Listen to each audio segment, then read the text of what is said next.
We are on to chapter 8 of Sansûkh. And I've changed. I've done the typical bored, bisexual neurodivergent thing and cut all my hair off. So if you've not seen this before, I really like it. Makes my curls look cute and it's all healthy, finally. But that's not why you're here. You are not here to hear about my hair. We are on chapter 8 and I will be telling you all the big exciting news I mentioned in the last chapter, next chapter. So chapter 9 is when I will tell you what the news is. But yeah, without further ado, here we go. First was Flói, his head bowed and his shoulders slumped. "Such fools," he whispered, and his voice was hoarse and full of horror. "We were such fools, blind to everything but our pride." It was as though Flói's arrival was the leak that began a flood. Dwarf after dwarf, pale-faced and shaking, woke up in the halls of Mahal. Their useless blind eyes all stared in terror, each telling the same story. "They cannot get out!" screamed a dwarf named Kheled as he woke, and his shouts rang through the halls, echoing over the ringing of hammers. "They cannot get out! They cannot get out!" Thorin held onto Fili and Kili's hands as tightly as he dared. Frár clung to Frís, his head in her lap and his eyes haunted. She stroked his hair gently and sang to him. He stared ahead as though he could not hear anything but Kheled's desperate cry. Dwarf after dwarf after dwarf. Thrain took up a battle axe and hurled himself against the walls, roaring with old outrage and fear. A flicker of madness danced in his eyes, and his open mouth did not form the shape of a roar, but of a scream. Thrall wept soundlessly into his beard. Rhaera clasped his head tightly to hers, her eyes also wet as she murmured to him in a voice too soft to hear. Dwarf after dwarf after dwarf after dwarf. "We found Durin's axe," said one in hollow, empty tones. "We found Durin's axe." He did not need to name its price. Too many in rapid succession. Thorin squeezed his eyes shut and begged Mahal to watch over them. His children were lost in darkness too deep even for dwarves, and they could not get out. Balin's kindly face was creased in sorrow and guilt, and when he heard Thorin's voice, he crumpled like a puppet whose strings had been cut. "My fault," he gasped, his sightless eyes filled with guilt. "Thorin, laddie, how can I go on? It is my fault. I led them to that place. How can I go on?" "As I did," Thorin said low, and pulled him to his feet. Balin's fingers clutched at him, trembling and claw-like. "As I did. We go on because there is no other choice." "There was a choice!" Balin cried, and Thorin held his old adviser close and wrapped his arms around him as tightly as he dared. Balin wept and wept until his voice cracked.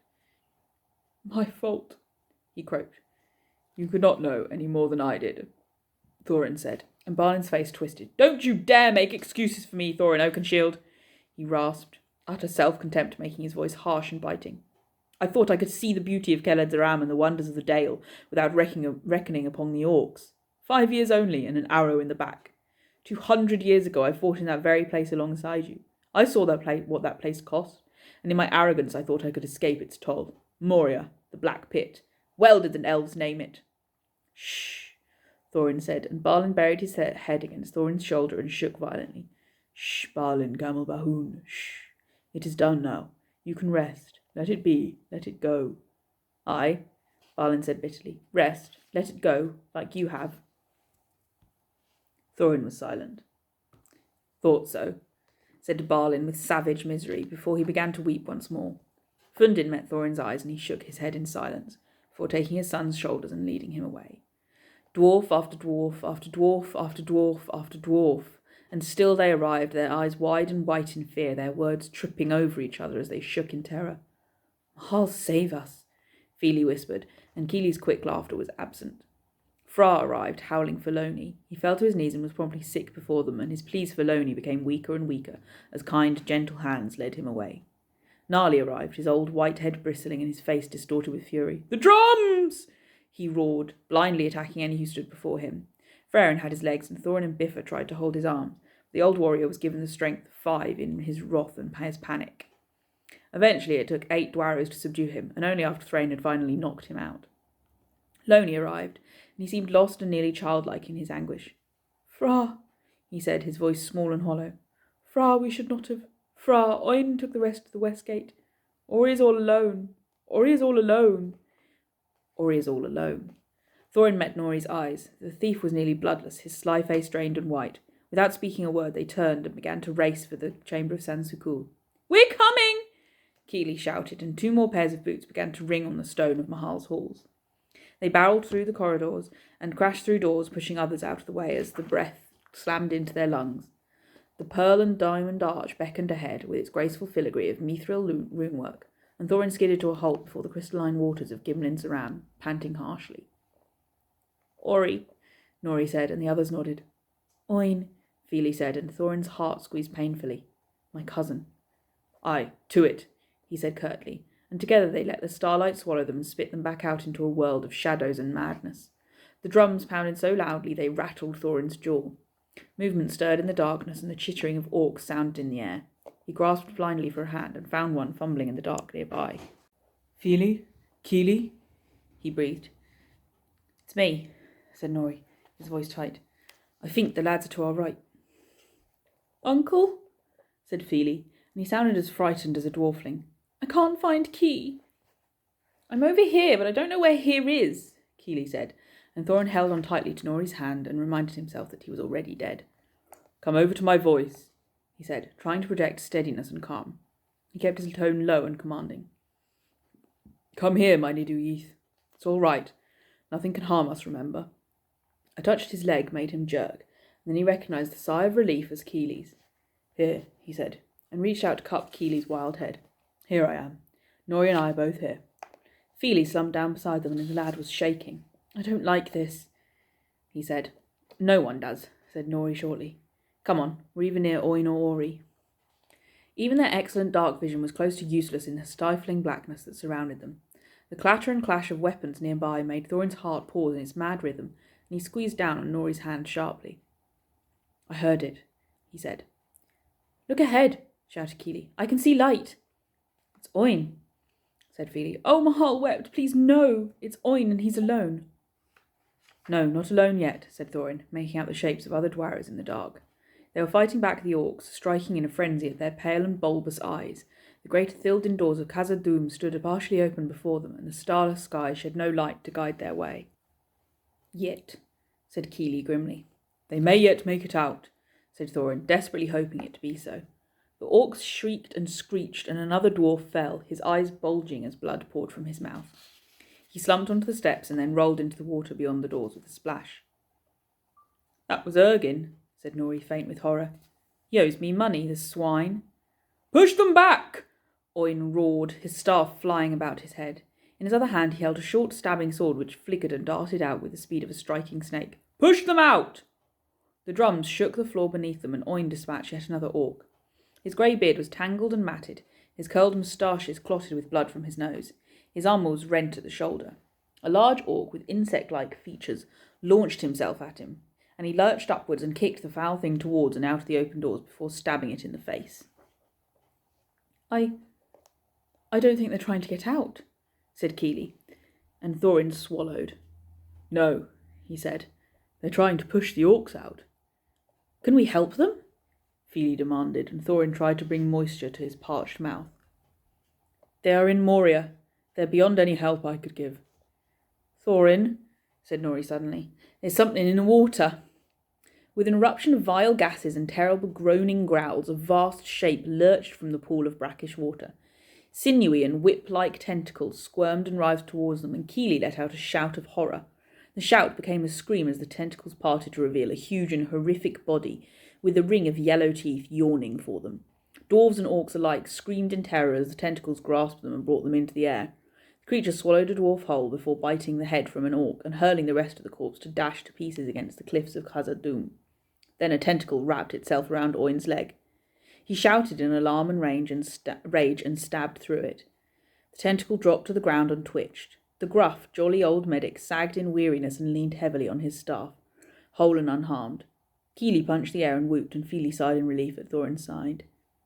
"Thank Durin," he said weakly. "He can't—" The water exploded. Tentacles came boiling from the murk and gripped Oin's arms. He was lifted high into the air, struggling feebly as tentacle after tentacle wrapped around his body, coiling around his legs and slithering obscenely over his face. Thorin reached out and grabbed his nephews. "Don't watch!" he commanded them, turning their heads to him and clenching them as hard as possible in his arms. "Thorin!" Fili sobbed, and Kili's wails were high and thin. The old dwarf's howl became a shriek, followed by a wretched gurgling sound that quickly became the crunch of bone and amber. Thorin closed his eyes and tried not to be sick. He knew they had moved from the west gate by the sudden lack of orc screams and shouts. Orc sounds and screams. He stood, trembling and nauseous, his eyes still clenched shut and his arms tight as steel bands around his trembling nephews. The drums sounded in the deep, sending tremors through the rock beneath their feet. "Ori," said Nori, his voice catching in his throat. Thorin opened his eyes. Ori sat with a candle, his eyes bruised and hopeless. He was leaning up against a tomb of white stone and scribbling frantically in a large book. "He's so young," Nori said, and his face was ugly with repressed emotion. "He's so damn young. Why the hell did Dori let him do this? Weren't you supposed to look after him? He promised our mum he'd look after him." "He did," Fili said, and reached for the thief, but Nori shook him off. "He did. He's never stopped. But Ori's 127, Nori. He's not a little dwarfling any more." Nori's hands clenched and he bit down hard on his lips. "My little brother," he said indistinctly, "helped me every day for 8 months after the battle. Helped me learn to walk again." "We know," Thorin said softly. "We saw." Nori snorted loudly and roughly knuckled his tears from his eyes. "Then you saw me shouting at him when all he wanted to do was help me. Mahal, he's so young." "Aye." Thorin purposefully did not look at Fili or Kili. "He is." Nori's laugh was a little hysterical as he crouched down before his brother. Ori did not look up, his hand skittering across the pages. "Suppose you'd know all about that, wouldn't you? You know he wanted to find someone one day. Me and Dori never wanted romance. Dori don't get urges that way and won't hear of it, and I prefer to take care of business myself. But Ori..." Nori's face momentarily crumpled, and he ruthlessly scowled it back. "Ori's such a soppy romantic. Loves a love story. I used to tease him about it." "Nori," said Kili sadly. "We can't do anything," shouted Nori, standing abruptly and whirling on them. "Ori's going to die, and he's Darl alone, and..." "He's not alone," said Fili in a weak voice. "We're here." "Fat lot of good it's doing him," spat Nori, and he turned back to his brother with tears in his eyes. When Fili opened his mouth to say more, Thorin quickly shook his head. Fili glanced at him and fell silent. They stood as silent witnesses as Nori wrung his quick-fingered hands, gazing at his little brother as the tears began to roll into his beard. The door to the chamber flew open with a crash, and 2 dwarves came streaking through. "They're coming!" one gasped. "Quick, get this door closed!" the other barked. "Doom, doom," said the drums. Ori scribbled faster and spoke without lifting his head. "Where are the others?" "Gone," said the first dwarf, his breath coming fast and his eyes full of tears of rage. "The Watcher took Oin. Oh, sweet Mahal, that sound. The waters are all the way up to the gate." "We cannot get out," Ori said calmly, still writing. "We'll go down fighting, like Oin." "He died screaming," said the other dwarf flatly. Ori looked up and there was a wildfire in his eyes. "If I'm going to die in this foul place," he snarled, "I'm going to sell my life dearly, you understand? I'm taking as many of those bastards with me as I can." "Yes, Ori," said the first dwarf, his spine straightening. The other reeled, his head in his hands. Ori crossed over to them and slapped him hard. "Understand?" he growled. "We give him a taste of dwarvish iron right up their jacksie." He picked up a fallen axe and thrust it to the dwarf, who took it with nerveless fingers. "All right. So we're about to die," he grated and sent a glare over to the first to speak. "You, me, and Gretchar. No getting out of it, but they're going to know."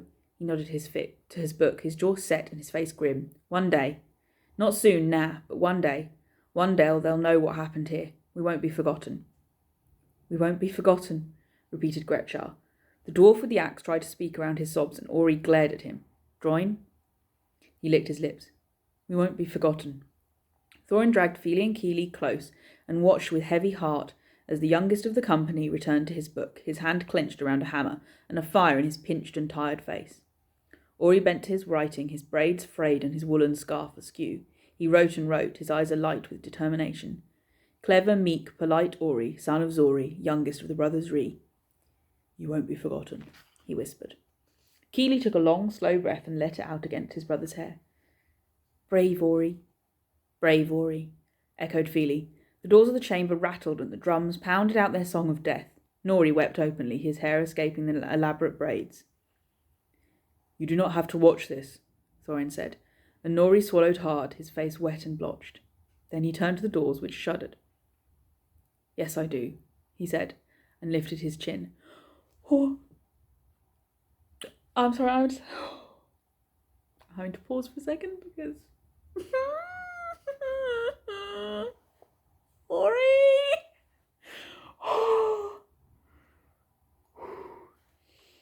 As much as like the great thing about Sansûkh is if a character dies, you know you get to see more of them because they'll be in the halls, but also it's still so heartbreaking.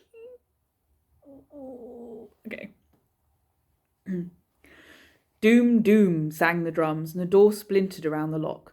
Ori wrote one last line, the words sliding down the page, and then he whirled around with his hammer to crush the ribs of a charging orc. Another went down under Droin's axe, and then, like sand before a wave, they were gone, swallowed beneath the swarm of orcs. Thorin reached for Nori as he howled in anguish. With all three in his arms, he squeezed his eyes shut. Doom, doom, the drums mocked, and the starlight rose and blinded them and drew them back into the cool tranquillity of the chamber of pure and perfect sight. Nori would not let go of his brother for anything in the world. He would barely even allow their mother Zori to approach. No one could get past the protective and anguished thief to greet the new arrival to the halls, and so Thorin welcomed Ori as best he could, fended off Bifur's attempted exuberant welcome with a shake of his head, and turned to grip Oin's hand. "Hello, cousin," he said quietly, and tried not to picture the terrible sight of this dwarf wrung out like a rag between foul, writhing limbs. The ghastly sound would haunt him forevermore. "Eh?" Oin peered forward, not Thorin. Blinking his useless eyes, a blanket wrapped around him. His hair had returned to the light brownish red Thorin could only barely recall in his earliest memories. "Thorin! Well, I never. Good to see. Ha! Well, this is a turnaround, isn't it? I can see a blessed thing, but I can hear you perfectly." "Idmi, my friend and cousin," he said, and the bile rose in his stomach. It's good to see you too." "Not precisely what I was expecting," he said, and sighed. "Oh, God, sorry, got the hiccups." And sighed heavily. "What a lot of fools we were." "Perhaps you can convince Balin," Thorin said. Oin shook his head sadly. "Doubt it. He was their lord, Thorin. You know what that means." "Yes." Thorin had more knowledge than most of what it meant to take on all that guilt. "Yes, I do." Oin sighed again, and anger briefly passed over his face. "It could have been so beautiful, so glorious," he said in a soft, longing tone. Then his shoulders slumped and his head dropped to his chest. "Bunch of deaf, overconfident fools. Dane tried to warn us and we did not listen." "You had hope," murmured Thorin, and Oin squinted towards his voice. "Oh, aye? Well, we're good at that. Hope in the face of hopelessness." He nudged Thorin, a faint, sad smile creasing his face. "Eh?" Thorin forced a smile. The horrors he had seen were not so easily dismissed, and he envied Oin's joy at reuniting with all those around him. It would have been a balm. Groin and Habarn steadied their son as he wobbled on unsteady legs. Habarn turned his face to hers and carefully tucked an escaping wisp of hair back into his curled and braided beard. Groin huffed under his breath and pulled Oin into a tight hug, and Oin choked. At that noise, Thorin pressed a hand to his mouth. It sounded too much like... He turned and strode from the sepulchre as quickly as he could, making his way straight for the chamber of Sansûkh to dive back through the glittering waters. Erebor. He needed life and Erebor and Gimli. At 115, Gimli no longer laughed as readily as he once had, and his quips had become less light-hearted and gruffer than before. Now and then Thorin caught him staring into the middle distance, his brow furrowed as though wondering where his uncle, cousin, and friends were. He wrote diligently every 4 months, and stubbornly refused to consider why they never wrote back. Thorin grieved to see his merry laughter so diminished. Gimli was as bright and fierce and joyous as his namesake. Gimli should be merry. Gimli should always laugh. Still, one thing was guaranteed to make him smile. Nearly 8 months ago, in the summer of 2993, a small, curly-haired creature had been born to Bofur and Gimrîth. He was a beaming, chuckling little chap with bright brown eyes, Bofur's nose and chin, dark red hair, and the Durin brow. They had named him Gimizh, or Wild One, and Gimli utterly adored him. Wee Thorin was not so enamoured, and scowled at his younger cousin ferociously every time he laid eyes on him. Dwalin was beginning to regret the name he had chosen. The comparisons were inevitable. Thorin was rather proud. His scowl had been passed on to a worthy successor. Gimli took hold of tiny, chubby hands in his axe-worn ones and made them clap together. "Now, Gimizhîth," he told the baby, and Gimizh looked up at him with toothless delight. "Shall we sing a song, you and I?" "Pull his beard, my son," called Gimrîth from the next room. "You'll get a better tune out of him." "Your mother is a terrible, terrible Dwarf-iron," Gimli said solemnly, clapping Gimizh's pudgy hands together. The baby made an indistinct noise of excitement at the sound of Gimli's voice and tried to coordinate his hands himself and failed. No. I think that might be a wee bit ambitious at this stage. Let's stick with me doing the hard work. What do you say?" "You are truly ridiculous with that child," Thorin told him, shaking his head in amusement and folding his arms. The knot of nausea and horror in his belly was gradually beginning to unravel. Well, I'm his uncle, I'm allowed," Gimli muttered under his breath, and then he gave his little nephew a besotted smile. How could anyone not be charmed by this little gem? They truly have to be made of stone. Thorin chuckled and conceded that the baby was possibly a very dear and sweet baby, but Fili had been far more charming. The horrible sound of Oin's death was beginning to take its proper place in his memories, and he relaxed slightly as he regained his equilibrium. Gimli could be counted upon for such things. "Now, shall we see about that song?" Gimli said, poking the chubby belly. "Your father would like this one. It's for mining. Perhaps you'll swing a pick or a mattock one day with such big, strong arms as these?" Gimli's mouth opened wide and pink around a bubbling chuckle as Gimli tickled under his arm. Then Gimli sang quietly, his voice rumbling, and he clapped the little hands together as he did. "Okay, gosh, I've got to sing another song. I don't know if this is the right tune, but it's what I'm going to do. So, Bijebruk, Bijebruk, sort the iron from the muck, pile it in the rattling truck and take it to the fire. Âdhhyîr, Âdhhyîr, can't wait till I'm out of here. Sipping on a frosty beer is all that I desire." There we go. "That is not suitable, brother mine," Gimli said from the doorway, and Gimli rolled his eyes. "He can't understand a word of it yet. He simply likes the rhythm." "Well, I liked it," both called cheerfully from the kitchen. "Was it one of yours, Gimli?" "Aye, from Ered Luin," he said, and allowed Gimizh to crawl over his legs. "Made it up when I was 60-something. I can't remember now." "Here," Gimli said, hiding her twitching lips. "You're going to be used as a climbing post in a second, and I need to get him washed." "I don't mind," Gimli said, but he reluctantly handed the baby over to his mother. Gimli shook her head, settling him on her hip as Gimizh cooed and gnawed messily at his fist. "Between you and Dad, I don't know who's the bigger sap." "Dad," said Gimli immediately. "There's more of him than there is of me." "Gimrîth, Marubi, the water's ready," Bofa called from the kitchen. "Where's my darling little man, then?" "All right, my lad," Gimli said to her son, hefting him on her hip. "Your least favourite part of the day, bath time." "She's a cruel woman," said Gimli, clucking in sympathy, "but it has to be done." "You could take your own advice, troll-face," she said, and nudged Gimli in the back with her knee. "Your braids are a disgrace. Did you come here straight after patrol?" "Well, I killed a warg," he said carelessly, and leaned back against her legs to peer up at Gimizh and pull faces at him. "I had to let him know, didn't I? What with all the terrible lies you're going to tell him, I have to make sure he knows what a mighty warrior his uncle Gimli is." "What a mighty fathead, you mean," she said dryly. "I hope to Mahal you washed your hands." "What do you take me for?" Gimli put a hand to his chest in mock hurt and then crossed his eyes at Gimizh. The baby squealed and giggled. "You know how much I enjoy your love and sibling affection. Normally I'd be cheering you both on," said Bofa, poking his head around the doorway. "But the water's getting cold."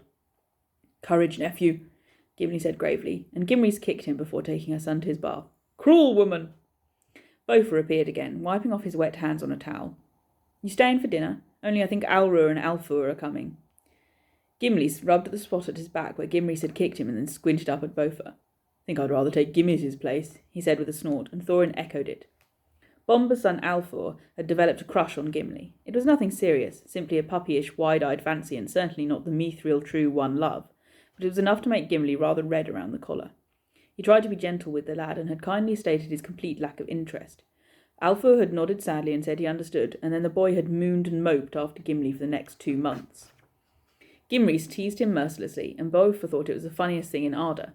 Poor Gimli did a lot of spluttering and tried to remain aloof and distant. However, aloof and distant were not really traits that came easily to him. Thorin felt for the poor Dwarro, he really did, but it was indeed amusing. "Don't blame you," Bofa said, grinning. "All those calf-eyed looks, you'd think we were serving up beef." "I'll go down to Nori's," Gimli said with a shrug. "Alfur can't get in there. He's too young." "Hark at the noble Line of Durin," Bofa said and curtsied, fluttering his eyelashes. "What a dignified and respectable royal family I joined. Me, a simple miner and toy-maker." "I told you were marrying beneath you," Gimli said, and ducked. Right on cue, a sponge shaped like a little axe flew over his head. "Get out, you great lummox, before I make you do your laundry," Gimli snorted, wet baby and towel juggled in her arms. Gimli kissed her cheek before knocking his shoulder against Bofur's. And scare off the free childminder? Where's all the financial savvy Dad always drones on about? He laughed and bussed the sopping wet baby on the head. Try not to soak up too many of her lies until I see you next, my Akhûnîth. Get! Gimli said and flicked the towel after him. Waving, Gimli left the small family and began to make his way from the upper courts to the lower levels, where Nori's tavern still stood. It had been renamed since Nori's death, but no one had taken any notice. The place was still Nori's and probably always would be. The notoriety and fame of the company was not likely to die down in a mere 53 years. Gimli sat at his usual table and signalled the server. What's on tonight? Mutton stew, said the youngster, and Gimli wrinkled his nose. All right, he said grudgingly. Can I get a plate of that, some bread and a tankard of ale, please? At once, Lord Gimli. Gimli winced. Just Gimli, lad. The young fellow smiled sheepishly and rushed off. Gimli sighed and tapped his heavy fingers on the tabletop. Lóni's name, Gimli's, Flói's and Frár's were scratched into the surface, and the floor was marked and scraped by the drag of Nori's metal leg. Well, he said to himself, this is a familiar scene. Names on a tabletop and Gimli son of Glóin left alone. Thorin sat beside him and took in the worried crease between Gimli's straight Durin brows. Don't look so glum, he said gently. They're not as far away as you think, but I'm sure Nori would be flattered that you think of him. I wonder what Nori did with that evil-looking knife of his. Gimli mused, tracing patterns over the tabletop with the droplets left behind by the last tankard to rest there. Then he snorted at himself. Maudlin already, and I haven't even tasted a sip of ale. Ach, I need company. Perhaps I should consider Alpha after all. Thorin grimaced. If you do, I wash my hands of you, he warned. He is a fine boy, but he is a boy. You are a grown dwarf of 115 years old.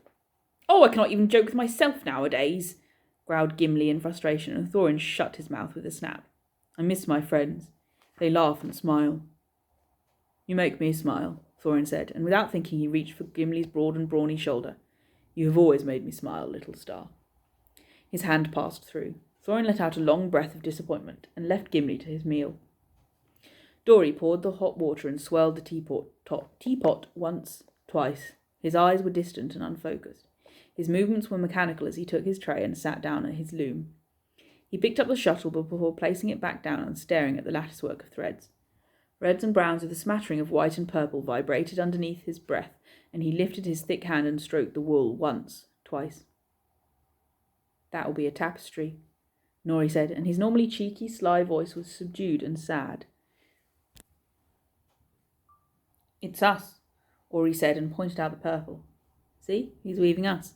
That's me, that'll be you, and there's Dori's hair. Ah, Nori said, and his shoulders slumped heavily. I never did have the patience to see into the weave like you two. Ori wrung his hands together. Who's he looking after now? I don't envy him, said Nori, and he swallowed audibly. All the nagging and fussing and inconvenient questions. Dori touched the reddish-brown of the wool, where Nori's hair would be, and took a noisy sip of his tea. Then he picked up his shuttle, and it began to clack against the loom. Tears stood in Dori's eyes.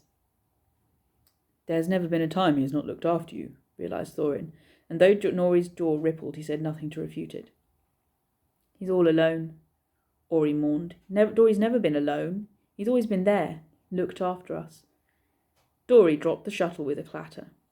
His hands landed on the table and gripped hard as his chin trembled and his eyes watered. The wood under his fingers began to creak. Mother Dori, said Nori briskly. Our mum died when I was 50, you know, and Ori was only 10, no more than a baby. Dori tried to raise us the best he could. I think he did a fine job, said Thorin. Nori raised a disbelieving eyebrow. Yeah? From your mouth to Dwalin's ears, then? Dwalin blamed Dori. Thorin frowned. Nah, Dori used to blame himself for my business activities. Said it was all his fault for not doing better by me. And then he'd swear black and blue and up and down that I wasn't going to go the same way, Ori said, rubbing his nose with his sleeve. Remember, royal by blows we might be, Nori joined in, with 3 fathers and no mother and poor as tinsmiths besides, but we can still have pride in our work and our manners. That's what makes a dwarf a dwarf. Thorin glanced at Nori sharply. Royal by blows? King Oin I and the concubine Imris, said Ori succinctly. Recalling his lessons, Thorin winced. Ah. Dori didn't like to bring it up outside the 3 of us, said Nori, watching his brother hunched over his powerful hands, the wood of his table splintering as he struggled to contain his tears. He didn't want people to whisper about us for yet another reason. Bad enough that none of our dads ever stuck around. His looks brought enough attention, said Ori, and he sniffed. Can you imagine how bad it would have been if they'd known he was descended from Imris? How they would have treated him? Thank Mahal for that punch of his, said Nori. Here, remember when that old fool wouldn't take no for an answer? He said they'd take you away, that Dory wasn't able to care for you unless he found a partner. I bet that slimy git's still eating through a straw. Mother Dory, whispered Ori, and he swiped at his nose again. He was the only mum or dad I ever knew. Wish he hadn't been so obsessed with what people thought. Nori sighed, and Ori glared at him through reddened eyes. Half of that was you, Nori. You and your horrible friends, and Dwarling rapping on our door every couple of days. Nori looked away. Yeah, no. He doesn't even know I'm dead, Ori moaned, and then Nori swore loudly under his breath and tugged his youngest brother into a rough clinch. Then the thief looked up at Thorin, his lips white and 2 spots of colour on his cheeks. Please, Nori begged, and Thorin put a hand on his shoulder and nodded wordlessly. Tell him, said Ori, and his fingers clutched at Nori's jerkin. Tell him we love him. We're waiting. We love him. We're all right, and he's... Tell him he's a fussy old mother hen, and that Nori's not wearing his scarf, and that I'm making plenty of trouble, said Nori, and he laughed a raspy, painful-sounding laugh. That should make him happy. Dory likes to feel needed, said Ori softly. Thorin looked over at the beautiful dwarf. His silvery hair was escaping his elaborate braids, and he had broken the table, snapping it in 2. Everyone does, he murmured. The teapot had shattered all over the floor. That's the end of chapter 8. I nearly started crying at the end there, but I managed to hold it in. Oh my god. I love that chapter so much, but Oin and Ori's deaths are so fucking sad. Oh my god. Okay, well, that was the end of chapter 8, and then we've only got 2 more chapters and then the surprise, and I will tell you what the surprise is next chapter. So until then, speak to you later. Bye.